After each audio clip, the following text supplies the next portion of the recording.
The August ENC meeting to order. Welcome, everybody. Our first item of business is roll call. Commissioner Buttleman. Here. Commissioner Gould. Here. Commissioner Miller. Here. Commissioner Okeson. Here. Commissioner Paltzer. Here. And Commissioner Redmond is me, and I am here. Next item on the agenda is approval of the agenda. We have a motion to approve the agenda. Sure. Awesome. We have a motion by Commissioner Okeson. Do we have a second? Second. I wasn't here, though, so that's probably not a good idea. Motion? Yeah. Totally fine. Any changes or discussion on the agenda? All right, hearing none. All in favor? Aye. Aye. Any opposed? All right, we have an agenda. All right. Next item is approval of meeting minutes from the July 15th Environmental Natural Resources Commission meeting. Anybody that was at the meeting? There were a few of us that were absent, but anybody at the meeting that would like to move approval of the minutes? Move approval. Okay. I'll second. Buttleman and second by Miller. All in favor? Aye. Aye. And abstentions? Abstention. I'm counting 3 abstentions. Okay. Minutes are approved. Okay. Next item is new business.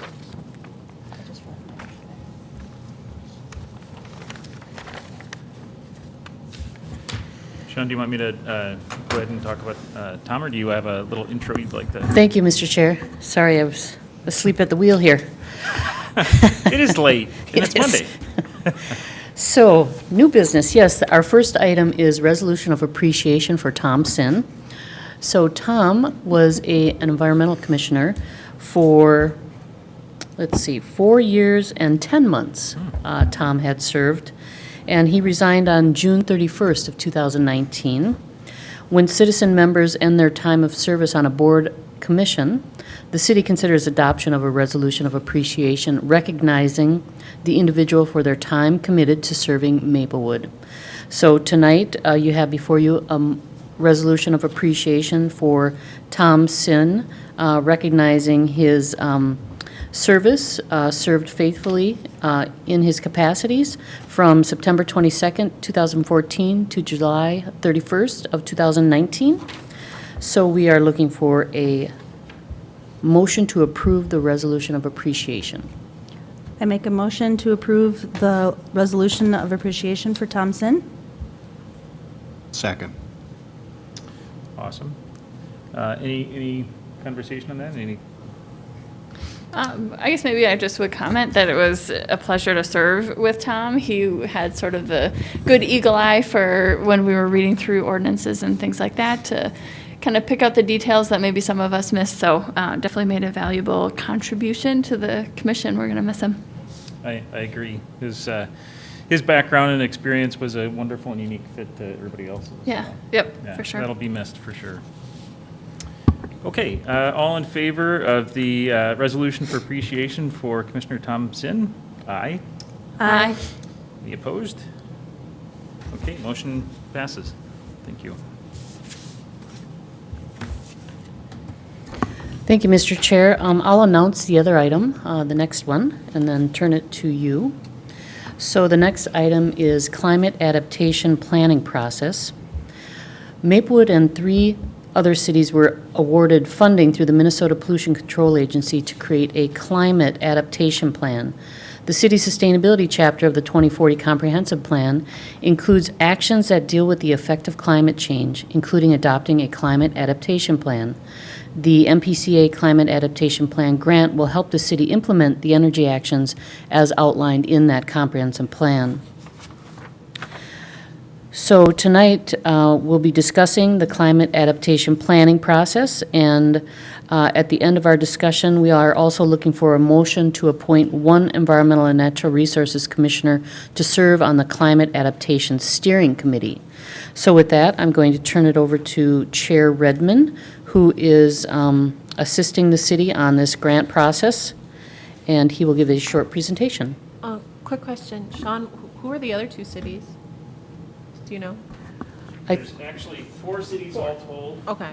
It's Maplewood, Burnsville, Faribault, and Albert Lee.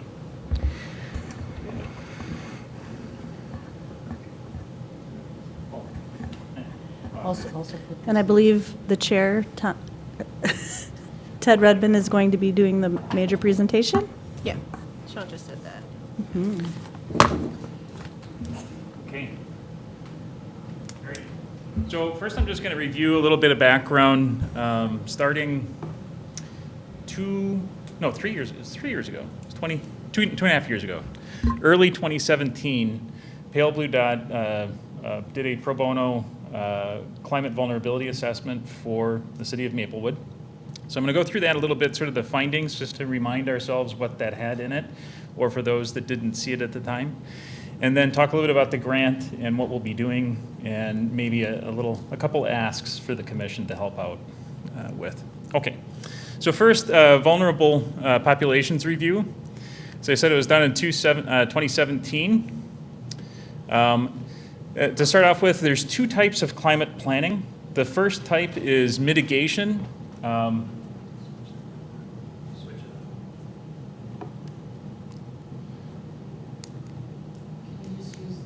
Okay, is this on? That's on. All right, I'll use that. Okay. I hate microphones anyway. Can you hear me now? Okay, so the first form of climate planning is climate action planning or mitigation planning. And it's about trying to reduce our greenhouse gas emissions. Okay. The second form of climate planning, oops, wrong direction, is climate adaptation. And that is the work of this effort. And it's to, regardless of what we do with our emissions, we have some climate changes that are baked into our system, so to speak. Changes that we've already experienced and changes that we can anticipate that we're going to experience in the coming decades. So adaptation planning is about anticipating those and doing what we can to address our vulnerabilities so that we can weather those successfully. Okay, so some of the vulnerabilities in the Midwest region in general, according to the U.S. National Climate Assessment, some of the top impacts are impacts to agriculture, forest and tree canopy composition, oops, I'm sorry, I'm button happy, increased rainfall and flooding, as well as public health risks related to heat, humidity, air quality, water quality. In short, the Midwest climate will become hotter. And those illustrate a change in days above 95 degrees, by the way. Well, I've got a little bit more detail in a little bit. And we're also going to get wetter, increase in average precipitation, increase in wettest 5-day totals, increase in heavy precipitation. And this is a graphic illustrating the mega rain events in Minnesota. Mega rains are rains which distribute at least 6 inches over a 1,000 square mile area. They're massive storms, and Minnesota has had about 14 of those in the last 150 years. 10 of them have been in the last decade or so. So we're getting wetter, and we are also ironically getting drier. We're going to have an increase in the consecutive days without rain. So we're going to get a little bit more precipitation, and it's going to happen a little bit further apart, which means we're going to get grounds which are getting drier, won't absorb the water as well. When it does rain, it's going to rain heavier, so that means flash flooding, down trees, those sorts of things are actually going to become more common in the future.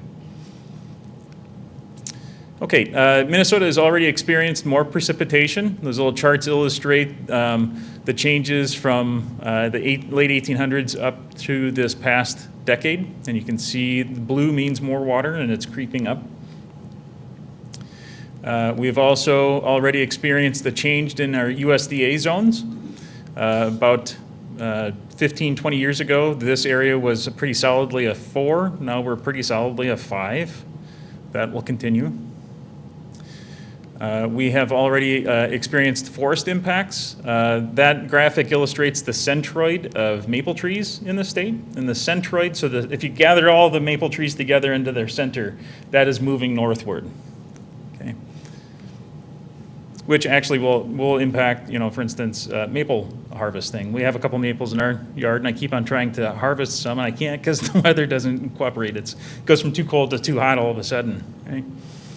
We've also experienced air quality and allergen increases, an increase in number of days where we're susceptible to those. We've experienced a change in vector-borne diseases. Lyme disease, I was just hearing yesterday, these graphics are a few years old. Lyme disease, I was just hearing in our area in Wisconsin, have doubled in the last 10 years. So looking backwards, our climate history, we've seen an increase in average annual temperature of, it's not 3.2 actually, it's 1.2, sorry. The others are correct though. Increase in annual precipitation of 21% in the last 50, 60 years. An increase in heavy rain events by about 58%, and an increase in the growing season of about 16 days. As we look forward into the future, by the end of this century, so the next 80 years, we'll see at least a 5 to perhaps 9 or 10 degree increase in average temperature. And I'll pause to say that's average. We're also going to see greater variation. So some people say, well, a couple of degrees, does that really matter? It's the variation that actually is the greatest impact, not just the average temperature. Because as we know, weather's not average, it moves all over the place. We'll also see a change in precipitation. The models disagree. Some models illustrate a reduction in total precipitation. Some models show an increase, but they all show a greater variation in precipitation, so that we can count assured on. We're going to get stretched rain events stretched out. We also, all the models do anticipate an increase in heavy precipitation events. We anticipate an increase in days above 95. Right now, we have usually, a couple days above 95. By the end of the century, we'll have, on average, 55 days above 95. So it's a pretty massive change.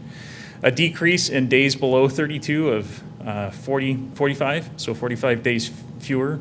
An increase in the growing season of at least 30 days. And an increase in the air conditioning demand of 329%. Which that relates to roughly a 75% increase in electric use for the city of Maplewood, unless air conditioning technology changes. But under today's conditions, that's what we can expect. So another way of thinking about it is our climate is moving southward. So it's as if our city is going to get up and move south. And if you run the math, it's about 10 miles a year, or about 145 feet every day. So between now and the middle of this century, which is now just 2 decades away, the summertime conditions will be similar to, I can't even read the, Columbus, Ohio, Marion, Indiana, and south central Iowa in the next 2 decades. Okay. Marion, Iowa. All righty. So our vulnerable populations, when we mapped out all of the vulnerable populations, census tract by census tract, and for adaptation purposes, the vulnerable populations are children under 5, seniors, particularly seniors living alone, people of color, limited English speakers, individuals with disabilities, folks that are at or below low-income thresholds, both individuals and families. And so when we look, we map those out for the city of Maplewood, and we've got census tracts maps. I'm not going to walk through them now. But we also then compare those against the Twin City metro average, as well as the state of Minnesota average. And out of that, we can kind of identify populations where we're maybe a little bit more, we have more representation than other communities in the metro area, which identify potential focus for us. So those categories that we are higher than average, seniors living alone, folks living at or below low income level, which is 200% poverty, those with no vehicle, access to no vehicle, and limited English speakers. So as we identify strategies for vulnerable populations, those could be categories that we may want to address more particularly. Okay. The recommendations of the report, we had a number of adaptation goals that we threw out there as a starter place for goals. And then we have a relatively massive list of potential actions, just as a kind of a kickstart for a group in the city to start brainstorming what might we want to do with some of these opportunities and issues. So we have adaptation goals, some around hotter summers with increased heat wave incidents, so actions to deal with that and goals to deal with that. We have a group of goals around increased variability of rain with extended time frames between precipitation, combined with more intense rainfall events, so things like flooding, how to deal with those. And then we have a group of goals around building community capacity to prepare for and respond to climate change, so interconnectedness of the community and so forth. Okay, any questions on the vulnerability assessment that was done a couple of years ago? Otherwise, I'll just keep going. Okay, so the climate adaptation plan, which is now what we're beginning, it's really the next step. We have some vulnerabilities identified. Now we want to develop a climate adaptation plan so we can start identifying strategies to work with it. That's the purpose that I just said. The funding, a third of the funding is through the MPCA. They have a grant and they're providing funding for the 4 cities that I mentioned, Maplewood, Burnsville, Faribault, and Albert Lea, to do similar planning events. And it covers about a third of the cost, and then 2/3 of the cost is a donation by my team, Pale Blue Dot and my partners. Okay, so the approach overview. First, we started off with, and it's currently out there, survey engagement. We talked a little bit with city staff and the communications group, and we decided that we would, rather than try to do like a big workshop sort of thing where it's hard to get people to show up at, that we would do a survey. So we have an online survey available for folks to take. We're also doing community event engagement to a number of community events that have happened through the summer. We are then planning stakeholder engagement, which stakeholder group could ideally be a mixture of some staff, perhaps associated agencies, like perhaps Ramsey County or the Watershed District, people like that. Perhaps folks from business sector, well-placed businesses, businesses that are environmentally focused, that are concerned about these sorts of things. And then also, hopefully, commissioner members, too. And the idea for the stakeholder group is that they'll really function as a focused group to help develop the strategies and work together to come up with those strategies. We'll then have a city council intro workshop. We're thinking that's maybe in October or November, just to introduce them to this idea, give them an update on the outreach that's been going on and a sense of where it's going. After that sort of first round of input, we'll develop a draft plan. Then we'll get back together with the stakeholder engagement, which will happen sometime in the second quarter, 2020. That might be 2 meetings, perhaps, to refine the plan, review it, and help create an implementation plan for the overall adaptation plan. And then we're anticipating circling back out to community-wide engagement. Right now, we're thinking it is a workshop, but we may decide different engagement methodology depending on what our engagement is, what we think is going to get the best feedback. Then we will update the council about the same time, finalize the plan, and then bring it forth to a city council presentation for approval and hopefully implementation. And so that we're thinking is going to take all the way through the third quarter of next year, 2020. That's our schedule, preliminary. It just sort of maps that out, those parts and pieces. And again, stakeholder engagement happening October, November, probably of this year, and then back again the second quarter of next year. Any questions on that approach or anything? Good. Commissioner Palzer? Thank you. Let's see, in the staff packet here, you'd mentioned the online survey as having fewer responses maybe than expected. How much longer is the survey going to be up online? And are we looking for ideas of how to spread that a little bit wider? Yes, we definitely are. Okay. And actually, I think, I'm not sure, I think maybe I messed up and don't have the proper presentation, because yours should be, oh, it is here, okay. So to answer the first question, the survey can be online for as long as we decide it to be. Okay. It's hosted through our website. It can go forever if we want it.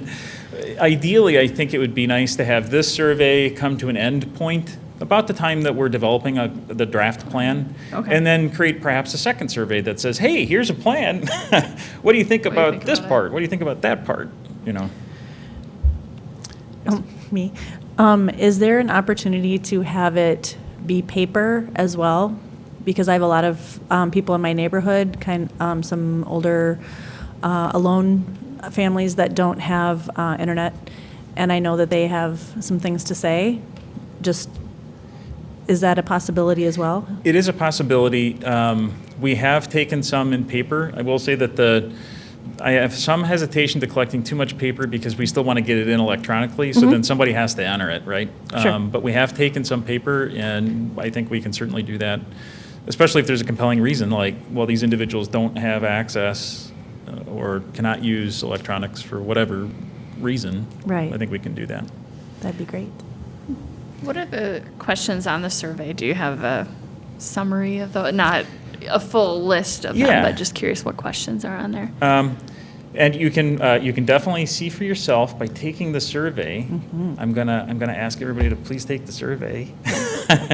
But in general, there's a couple of starter questions like, hey, do you live in the city or do you work in the city? Because we're not excluding folks that maybe just pass through the city and they care about it. I mean, that's okay. We want information from folks. But then it talks a little bit about their sense of knowledge about climate change. Do they feel like they're well-educated, not so well-educated on the topic? Where they're getting their information from? Is it Uncle Fred or is it the newspaper? Where are their go-to sources for this kind of information? And the thinking there is, well, if we can figure out where folks are getting information, maybe as we develop the plan, we have a sense of where we might send our information. And then it goes through a little descriptor, kind of what I showed you about that sort of, by the end of the century, we're going to have these things. So it goes through a little descriptor of what we can expect. And then it asks for their feedback about, are you concerned about these things? Are you concerned about flooding? Are you concerned about heat, et cetera? Or how concerned are they?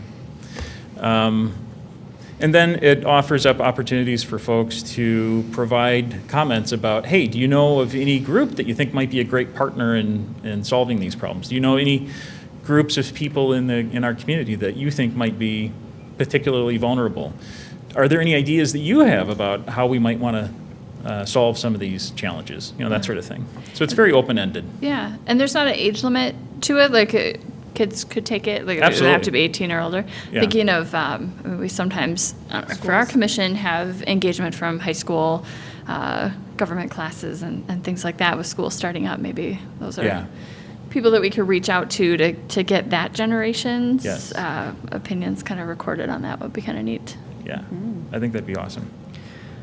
I did want to kind of say that I really wanted to thank you. This is it's wonderful to have all this information. I want to say thank you to you specifically because I think we all kind of feel this, and I'm just so glad that you're on the commission to actually take it and run with it. And I want your stakeholders and partnerships you've developed and your team. It's wonderful because it kind of gives us a roadmap of where we can go and what we have to start with, and I really appreciate it. Thank you very much. So Meg, you want to update a little bit on what we've done so far in engagement, what that looks like? All right. So I'm here to discuss a little bit about what we've already done in terms of outreach. That's the phase that we're in at the moment. So I've been getting the word out at different community events throughout the summer, starting with Waterfest in June, which I presented to the commission earlier. Light It Up Maplewood was our 4th of July event. I had Sean Gosheski, I think is how you pronounce his last name, but I am not sure. He, from the Alliance for Sustainability, helping out at that event.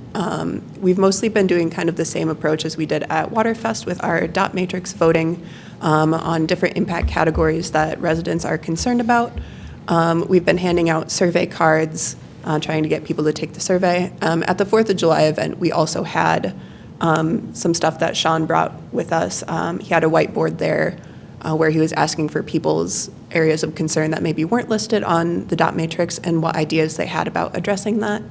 And we've also been having a sign-up sheet for people who are less interested in taking a survey or voting on a dot matrix, but do directly want to be involved in the process. So in addition to 4th of July and Waterfest, we went to National Night Out.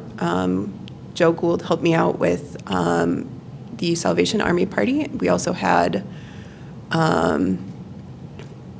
Ted and Colleen out at different events handing out survey cards, and we had a little more community outreach from our partners at the Center for Energy and the Environment.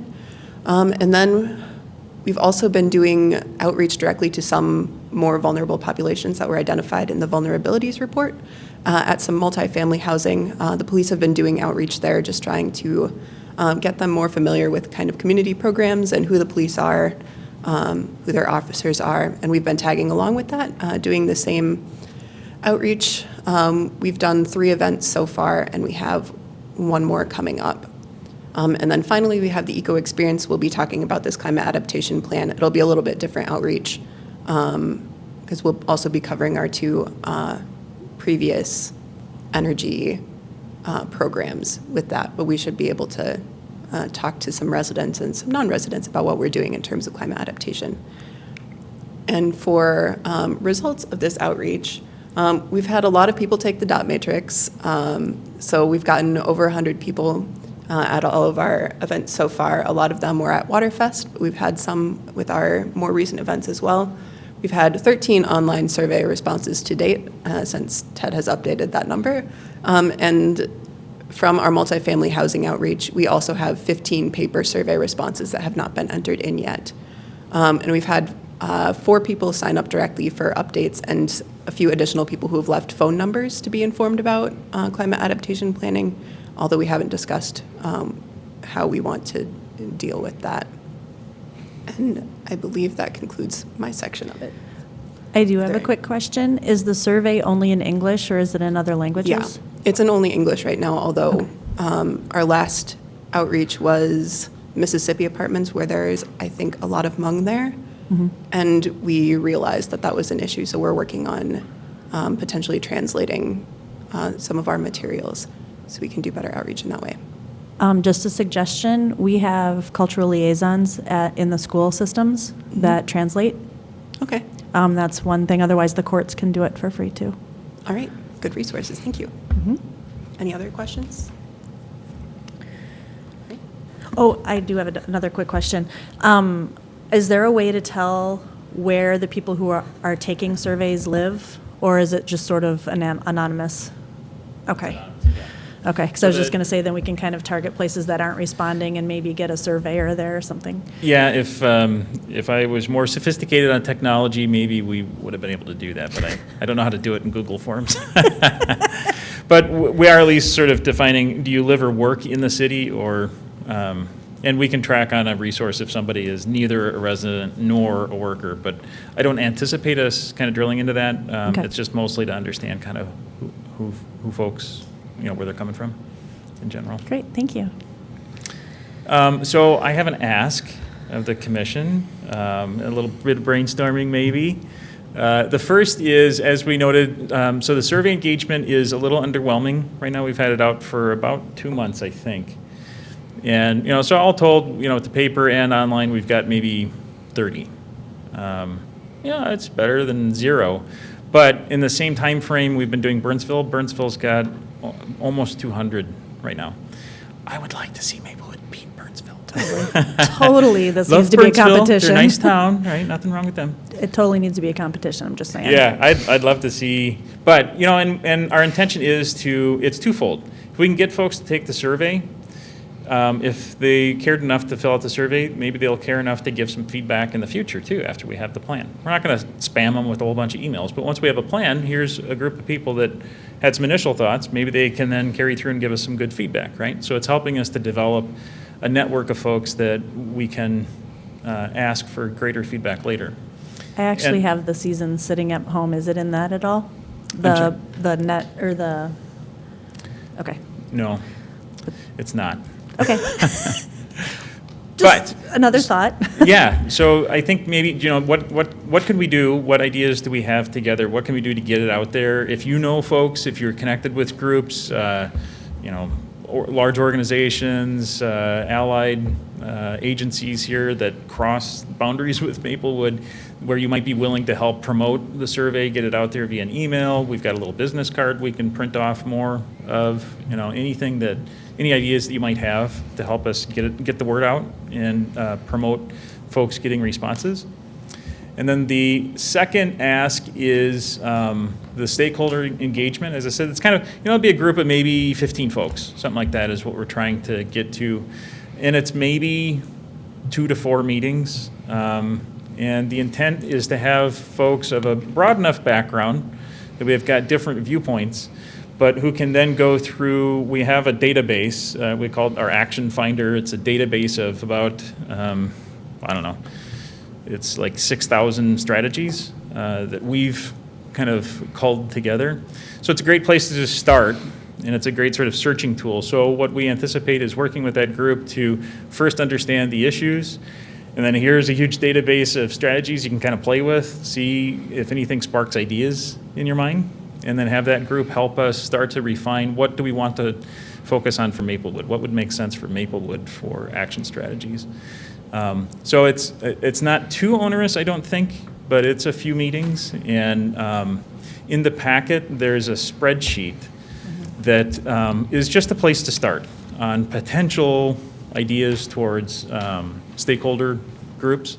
And I think I would just love feedback from staff and the commission about, hey, as a starter point, what do we think about that? Are there folks that we think that we should reach out to? And if we can identify that tonight, awesome. Otherwise, over the next few days, feedback would really be helpful, so we can get that committee, that stakeholder group populated. So that's our ask for tonight. Okay, I'll leave this alone now. Are you Commissioner Palzer? Did you want to brainstorm kind of one of those at a time? Yeah, Is that kind of, okay. So do you want to do the survey engagement brainstorming first? Is it possible to pull up the survey on the overhead while we're talking about it? Sorry to put you on the spot. I think I can do that. One Okay. moment.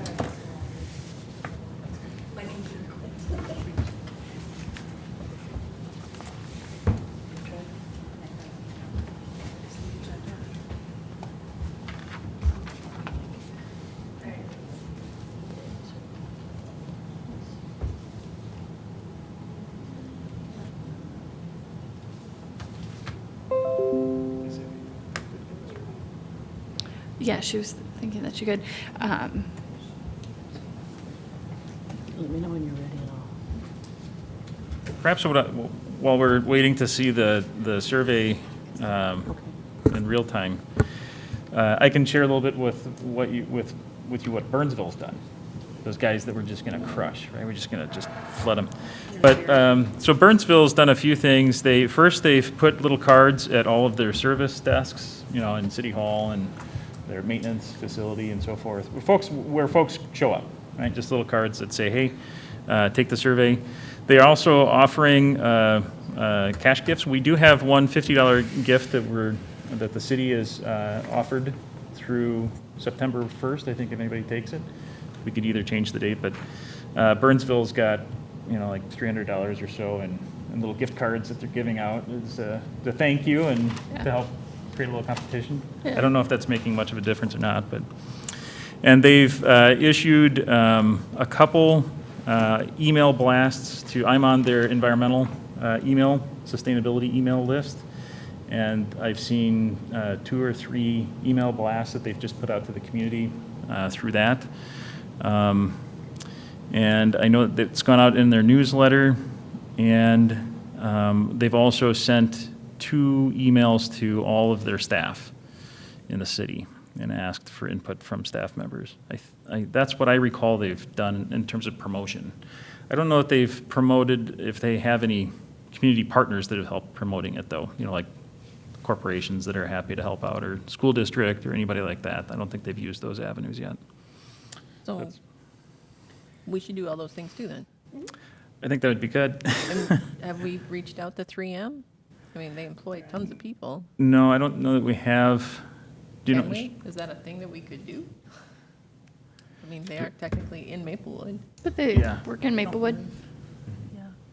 I think maybe their communications team could share that on their social media or intranet. That would be a good outreach. I was thinking Libraries. too that, I know 3M is listed as the major employer, which it certainly is, but I think Health East is probably right up there in terms of number of employees as well. And I thought that hospitals and clinics might be especially interested in taking this as they're in contact with a lot of community members Yeah. as far as care and treatment and kind of knowing where they're at with things. So not only people, that work there, but, if there's some promotion that could be done, I don't know, billboards or something like that, like in the hospital cafeteria, St. John's cafeteria, something along those Waiting lines. rooms. Waiting rooms. Because they have free internet with computers up and there's nothing to do. Yeah. There's also, Libraries. some of the senior housing, like those one-level townhomes and stuff, they all have a community center. So that's a spot where you Do a can, lot of them have computer rooms as well? I always think with stuff like this, it's easier to click a link than it is to enter a web page. So if you've got a paper, I mean, I could type that in, but it's much easier if you're already scrolling through, on Facebook or Twitter or YouTube or wherever, and you just click that link and you're automatically to the survey. My first question was going to be, as far as the survey itself, if the adaptation terminology, if that might be intimidating people. People hear about climate change, but adaptation might not be the word that they're used to with that. So it might be a little bit like, well, I'm certainly not an expert on climate change, so I don't know if I would take it or not. But maybe if it was, we want to know what your thoughts are about climate change, and then we can, through the questions, not changing the content of the questions, but steer them towards what could we do to fix it, sort of thing. Also, it might also be helpful, I just put down libraries and next door, and then also bringing up what crops grow in Zone 4 versus Zone 5, just because people know what grows. Like if they have gardens, or if they have, community gardens, and this is what's happening because of it, just to have a little bit more connection with what's happening. Like you We with have the trees. survey for you, and I'll pull that up.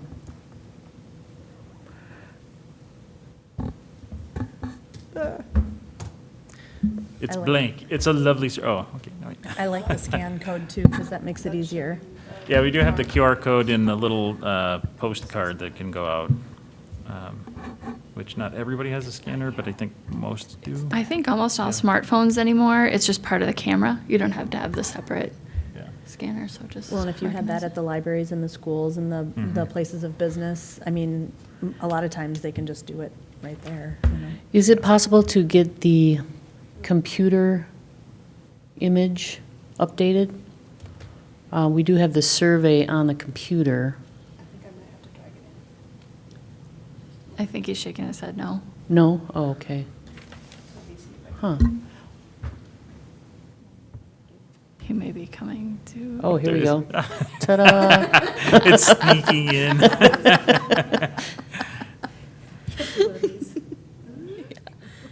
So I love the idea of changing the name to from Climate Adaptation Survey to just Climate Survey or something like that. We could simplify that a little bit. So unfortunately, to go to next, you are going to have to enter a fake name and email address.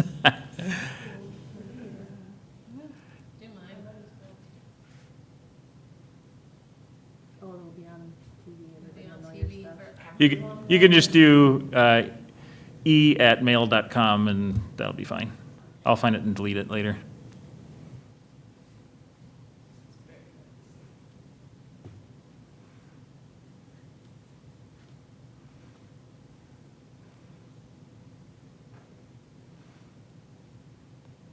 So these are the only questions that are required. All the other ones are just as you wish. Does it look different on mobile? Candace, do you have, it looks like you maybe have that up. Oh, works pretty well on that too. Is the city's, I apologize that I have forgotten his name, but the city's communications manager engaged in this to? Mr. Chair and members of the commission, so the first phase of our community engagement in Maplewood, we met with the racial equity team to see if they had some ideas on outreach, and on that team is our communications manager, and he gave us some suggestions on the events, especially attending those events that the police department is sponsoring. So that's really all we have done to date are these event engagements. So clearly there's room for a lot more. Meg's having a little trouble because it's not matching what she sees on the screen. Oh, So it's a little cumbersome, so I don't think we'll be able to pull that up. Well, we certainly can Oh, all here we go are. and investigate ourselves. yes. I would definitely encourage that, and that way you can take it at the same time. Yep. Can we have that But yeah, scan maybe, code you know- on our TV channel? I mean, for other people on their TVs? Yes, I have climate adaptation cards in You're the not- office. You have to put the speaker on. Do you mean on the cable access? Yeah, on the cable access? Yes, you're coming up with some great ideas, and these are all things that you're proposing now that Meg is leaving, so now what? No, I'm just kidding. Yeah. Don't well- leave, Meg. Well, we're, Sorry, Meg. Can't. Meg's last day is April. April, that's Grief. good. I'm sorry, I'm a little off my game tonight. It's August 30th. So, Okay. but she's been doing some great work, especially attending all of these events for Yes. us. So we'll work with our communications team on getting the word out in, of course, the Maplewood Living. We have the social media, front page of our website, and you have a lot of other ideas on outreach, so And keep the honestly, ideas if you- coming. If you had that scan code sitting out there with all these people waiting for their tabs and stuff, I mean, or even have a computer set up, like I know we did for some time for something else, you know, just like a little podium with one chain to it or something, where they could just sit and take it while they're waiting, because they're finding things to do. I like that idea. Same with the YMCA at Maplewood Community Center, thinking of parents at swim lessons or soccer practice, things like that, that if it was there, they probably. Could we advertise QR codes on bus stops? I'm just thinking, you're sitting at That's a a bus good stop idea. waiting. It's a great idea. Mm-hmm. Yeah, I like that. And in the, like, I know like at Edgerton, the gym is used for other things, recreation, community recreation stuff in the evenings or whatever, and having it on the billboard in there, that kind of thing. Maybe at the parks, on the little information boards at parks. All good ideas. I Yeah. think we also advertise the solar power hour through the community center, so we could look into doing that again. Yeah. I'm wondering if, because I certainly would be happy to take some of these and go to post things. I'm wondering if any of the commissioners would be willing to volunteer to go post at their favorite library or coffee shop or something. I don't know. Or if you have a connection with a group, does somebody know folks at 3M or Health East or the school district or some entity that you think might have great access into folks, where you might be willing to do a little outreach to that group and say, hey, we've got this thing going on. Just throw it out there and see if. I'd be willing to share it on Nextdoor, for sure, on that social media site. That might be something we can check to see what neighborhood we're associated with, because we can, like I'm in Sloan neighborhood, just to see if we can, how many neighborhoods we can get connected through Nextdoor. Cool. Sorry, I'm old as. Mr. Chair, could you remind us when we want to end this type of outreach? Well, I think that, someday is good. I think if this survey were remaining active, we did the little postcards that are out there said that we would do a drawing for the $50 gift certificate September 1st, I think. But, we could always do another $50 one or something, and, I can donate it if that's appropriate. But I would say this could stay active into October, through the end of October if it needed to get good participation. That'd be fine. That's right. Yeah, we will switch. Once we have a plan in development, into the first quarter of next year, we'll want to switch the tone to start saying, "Hey, here's some ideas. Please give us your feedback on this specific idea." Are you still able to add questions by any chance? Yeah, I think if there's good questions that we should be adding, we can do that. Because you can always ask, do you have another way of getting this survey out? Oh, that's a good point. Survey about a survey. Brilliant. Well, we have some pretty smart people in Maplewood, and a lot of times they have pretty good ideas, or, they are business owners, or they are, the people that we're just asking, do we have an in with them? It might be them. Yeah, and, folks can link it to their Facebook account or their Twitter or however if they have a social media, that's always useful too. Anybody can send that out, and that would be great. Okay. Any other, any other thoughts on the distribution? I think we've got Mr. some Chair, good I had ideas. some ideas on city staff level. So we do have a green team, and we have a meeting next week, so we'll present this along with the survey and the opportunity to win $50. And you said that's the drawing is September 1st on that one? That's what the card originally, Okay. that was the date that we picked when we were doing this back at the beginning of July, but Well, can't I we s- just We can do another one? phase- we could do another one. Phase right. 2, yeah. Yeah, right, we could do new and improved. And then we have an employee connection newsletter, so we'll get that out to all employees. That'd be great. And of course, we have the Maplewood Living, the next one that'll come out, though, is October, that we missed the deadline for September, but that's still timely. And then we do FYIs, to the city council, so we should update them, asking them to do the survey or spread the word on the survey. That would be awesome if they could do that. And then I'm curious about Burnsville and the $300 gift cards. Now, are they separate cards? Yes. Or is it just one $300? No, it's like, I think there's a couple different levels, like two $50 ones and then 10 $25 ones or something like that. I wonder if they receive donations from businesses That's what I was for wondering. gift cards. What if I was able to get a business to say that they would, do a free computer repair worth $150? Would that help? Sure. Yeah, I think that'd be lovely. Because that's multi-direction, right? Because then we're also supporting maybe a local business, getting them a little bit of It's a awareness. small local business, not in Maplewood, it's in North Yeah. St. Paul, but I could do that. Yeah, I think that'd be great. Yeah, I can do that. Cool. I can do that.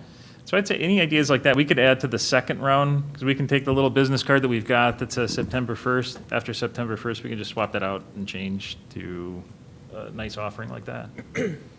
Or multiple offerings if there are. No, he does that kind of stuff every few months, so Cool, I can convince him to do that, it's not a problem. cool, awesome. Nice. Thank you. All right. Have you Anything else reached on this out, have these folks that are on your spreadsheet been listed, or been reached out to? at this No. point? Okay. Which is a great segue into the other topic, and that is the idea of a stakeholder group. Again, the intent is kind of breadth of folks that may have knowledge of resources and maybe even represent potential implementation partners. That's somebody that might be interested in helping the city out as we move forward in the next 5 years. And that also have as broad of perspective as possible of resources that are out there that we might tap into or that might be related to strategies that are developed. And so this list that you have before you is just thoughts. It's a napkin sketch of possible entities or people. And I wanted to bounce it off of this group, and clearly staff, of course, to help see if we can identify either folks on this list, like, oh yeah, this person should totally be on it, or new folks. And I think, you know, I'm more than happy we could talk about it tonight, or we could also say, if you're willing to do a little homework, and by the end of this week, offer up thoughts. You can send thoughts to Sean and I about, hey, how about, this person at the school district, or I know this person at 3M and they'd be amazing for it, or whatever, Is that something you guys are up for? Would you be willing to do that? Cool. Great. So any thoughts you can offer will be very helpful. Mr. Chair, you have a very exhaustive list here, and we have 35 possible candidates, and you were thinking stakeholder group of about 20? Yeah, 15 to 20, And and I'm sure you also have experience where you try to put together a group and half the people you ask are unavailable or not interested. So, and this is just the starter list, just an intent to kind of like get some ideas going. And the time commitment, again, is about 4 meetings? Up to, yeah, it could be, it probably be 3, but probably up to 4. And we can design that with the group at the beginning when we meet with them. We can talk about, these are the things we want to get done. How do we best want to accomplish it as a stakeholder group? Here's an idea, but let's talk about it. Great, thank you. You bet. Okay. So we're also looking for One, a member from our Environmental Commission I to don't wanna- participate in the committee. want to add one thing here to what we were just talking about. Because I saw you had the Hmong Alliance Church. Is that the one that's off of Frost? I think that's where they're located. Okay. Yeah. Okay, that's all. Yeah, thought of that was, I don't know. I live over there, so every time I drive over there, I see them. So I'm like, why don't we do? Yeah. Actually, I think you're referring to the one on Highway 61. The one on Frost is a funeral home? No. There's, I think it's called the Filipino something. I can't remember now. See, there's an idea. Yeah, Yeah, so that's different, that's different. Okay. Oh, you do? but we'll put that on the list. Very good idea. Cool. Give me a second and I will find them. Actually, see if they can distribute the survey. I wanna Also, say and then they're- if there's any interest in participating. On Iden Frost. Okay. Cool. That'd be great. Yeah, they purchased the old city hall? Yep. Correct. That's the one. Yeah. For the old city hall. Okay, Yep. that's a great idea. Should contact them, reach out to them. Okay, sorry. Awesome. Thank you. Thank you very much, everybody, for your input and your thoughts, and I appreciate collecting any thoughts you have on the stakeholder group here in the next handful of days. Thank you. And Mr. Chair, we are looking for a volunteer from the Environmental Commission. If anyone is interested in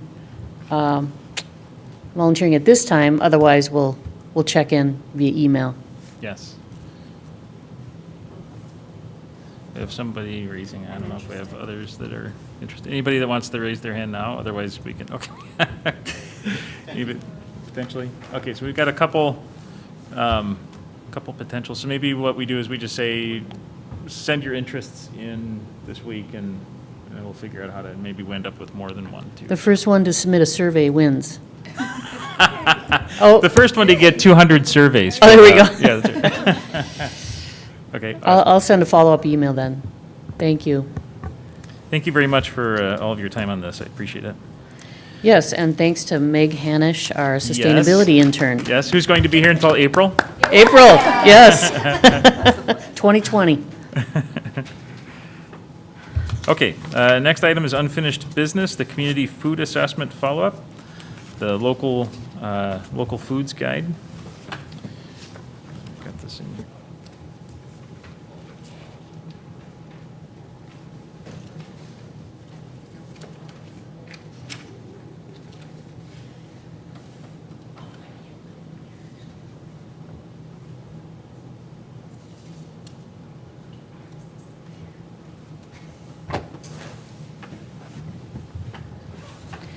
Thank you, Mr. Chair. I had to get the local food guide on the screen for you there. So tonight, we're going to be looking at a local food guide that was created by Katie Piers, St. Paul Ramsey County Public Health intern. And as you recall, Katie and her team with St. Paul Ramsey County Statewide Health Improvement Partnership helped the city of Maplewood create a community food assessment that identifies strengths and weaknesses of the current food environment, as well as gaps and disparities in assessing affordable and nutritious foods. The Environmental and Natural Resources Commission worked on that draft and then eventually adopted the final on February 26th of 2019. The assessment included several recommendations for the city to improve food security and food access for residents of Maplewood. One of the implementation strategies outlined in the assessment was to increase the availability of information about local food resources available for members of the community.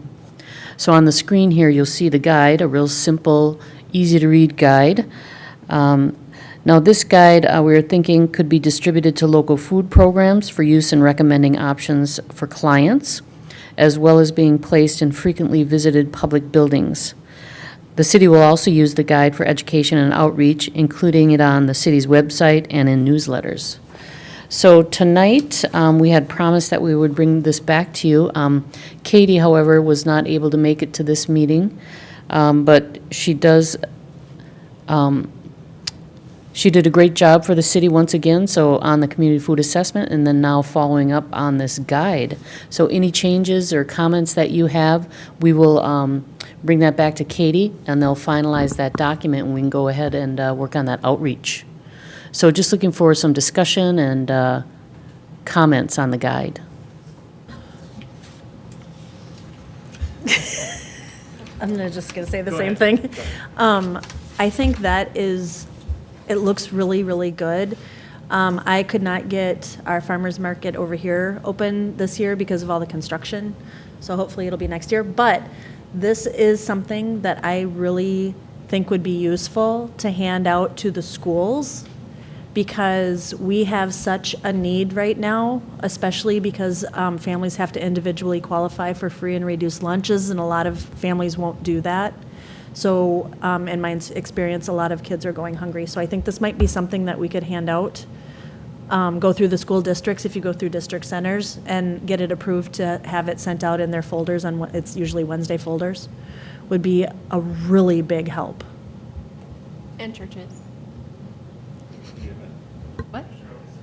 Yeah, I just think that to add on to handing them out at schools, we should hand them out at churches, all the local churches.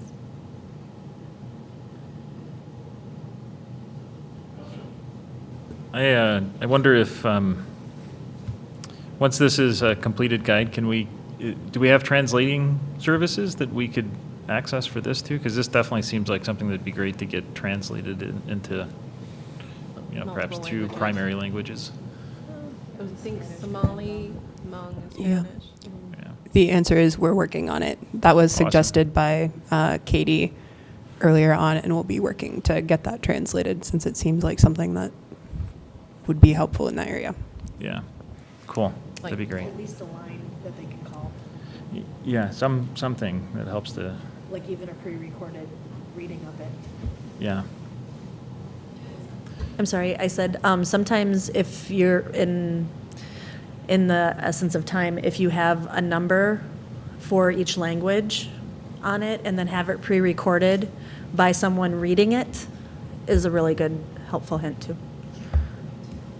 Because many of the families that I have been in contact with may speak it, but they don't necessarily read it either. And then you wouldn't have to reprint everything. You could just have somebody read it in that language.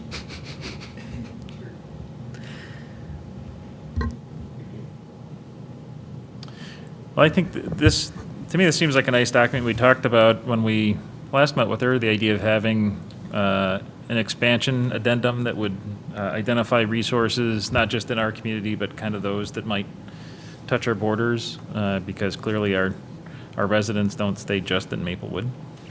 So I'm appreciative of the document. Seems good. Do we have any other thoughts or comments, suggested edits or tweaks, or other ideas on how to get it out there?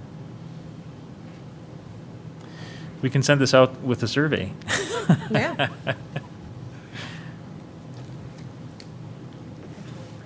Awesome. So I Well, think thank you for we're- your I think we're comments on appreciating that. it. Looks And, good. and some suggestions on doing outreach on that. So we'll get this back to Ramsey County, work with them on translating the guide, and then doing some outreach. Great. Thank you very much. Thank you. Okay, next item is visitor presentations. Anybody want to make a presentation? Any visitor want to make a presentation? No, that's okay. Hi, Kelly Bear. What do I have to do? To the microphone and speak your mind.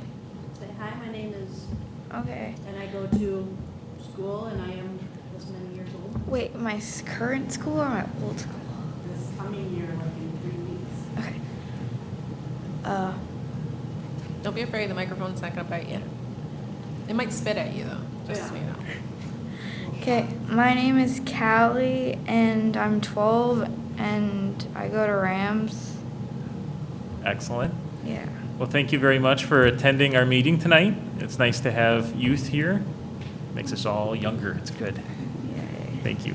I have to say, she's a friend of my son and has awesome ideas about things. So it was kind of neat that she wanted to come along because she's like, well, I might be able to think of some things. Excellent. She's amazing. Well, we know of a survey she can take. Any commissioner presentations? I think none were on the agenda. And then last item, staff presentations. We have the State Fair Eco Experience and the Nature Center programs.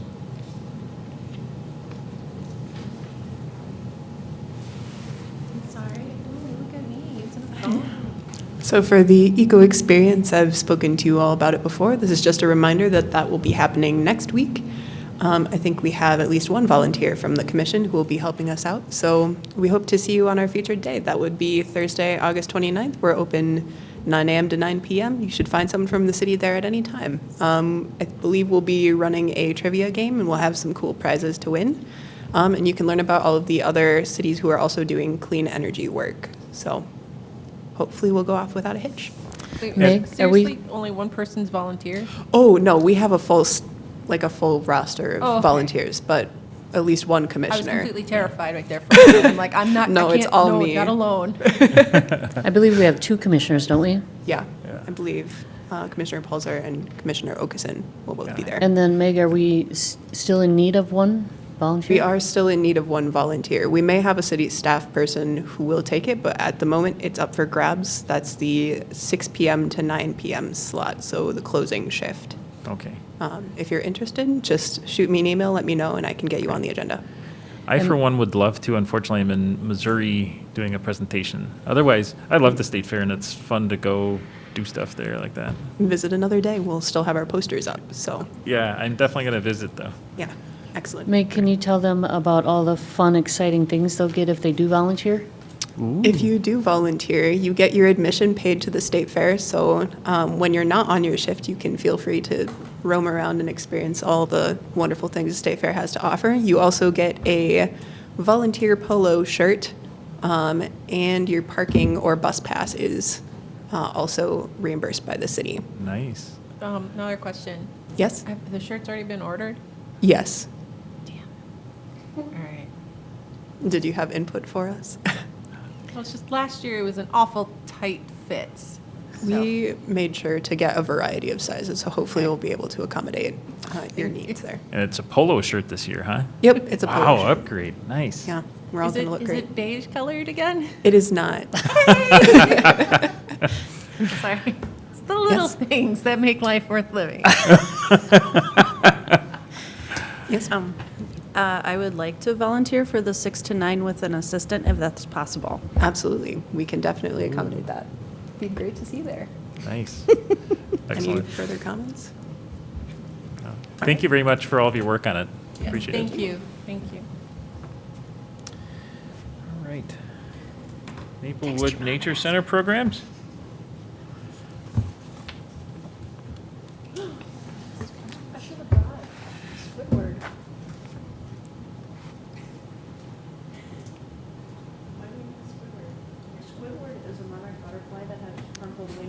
Awesome. Sorry, I don't have any fancy brochures, but I pulled this off of their summer brochure, so I'll just go ahead and announce these two upcoming events that'll be at the Nature Center. And of course, the Nature Center is our partner in environmental education, and we always like to spotlight the events that they have going on. So on Saturday, August 24th, from 1 until 2:30 p.m., Monarchs. Monarchas. I don't know, sorry. For those who speak Spanish or English or both. Learn more about how the monarch butterfly makes an amazing connection between Minnesota and Mexico, and learn about other incredible butterflies too. Learn how scientists can tag a butterfly by putting a tiny sticker on their wing. Sip lemonade just like a butterfly. Do a monarch craft, and explore the wildflower gardens to learn more about how we can help butterflies by creating habitat. All presentations will be given in both English and Spanish together. And there is a fee of $5 per family, and it's good for all ages. And the next event I'd like to spotlight is Prairie Walk at Gladstone Preserve. This is good for all ages, and it will be held at Gladstone Preserve, which is on the southwest corner of Frost and English. This event is Tuesday, August 27th from 6 until 7:30 p.m. Explore the colorful grasses and wildflowers. Catch and release lively crickets and grasshoppers in the newly restored prairie at the historical Gladstone Preserve. Learn how the prairie was restored. Go on a self-guided scavenger hunt and return to the tent for your prairie prize. If rainy, event will be canceled. This is a free event, but they do ask that you register by August 25th. Any other questions, or if you're interested in other events, go to Maplewood Nature Center on the city's website. So thank you. Excellent. Thank you, Sean. Okay, next item is adjournment. Do we have a motion to adjourn? I will move to adjourn. Moved by Miller. I'll second. Awesome. All in favor? Aye. Adjourned. Woo! Thank you.